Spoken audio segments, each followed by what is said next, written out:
ప్రియాతి ప్రియమైన మా రోజక్కకి రెండు మాటలు.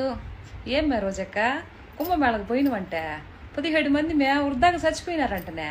ఇప్పటి వరకు కుంభమేళకు పోయిన వాళ్ళందరూ ఇప్పటికే చేమ గోడ చిన్న హాని జరగలేదంట. నువ్వు అట్ట అడుగు పెట్టినవా లేదు, 17 మంది చచ్చిపోయినారంట కదా మే.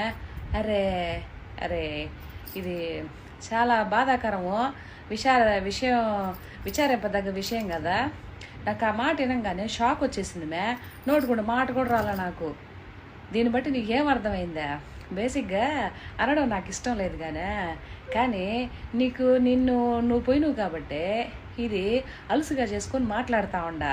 ఎందుకంటే నువ్వు మొన్న జరిగిన మిస్టేక్ తిరుపతిలో ఆడ పొరపాటు జరిగింది, ఉందాతనంగా వచ్చి ఏం చెప్పాలా? నువ్వు ఏదో మిస్టేక్ జరిగింది, జరగకుండా చూసుకోండి బాబు గారు అని చెప్పాలా. దాన్ని ఏం చేసినావు నువ్వు? శవరాజుకి ఏం చేసిల్లా? అప్పుడు 2 రాష్ట్రాలకే తెలిసింది. ఇప్పుడు 17 మంది, మొత్తం ప్రపంచం మొత్తం తెలిసిపోయా నీ లెగ్గ ఐరన్ లెగ్ అని.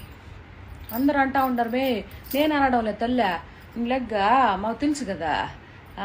కాబట్టే కర్మ ఎప్పుడు ఎవరికి వదిలిపెట్టదక్క. నాకు ఈ విషయం తెలిసినప్పటి నుంచా చాలా బాధేసా.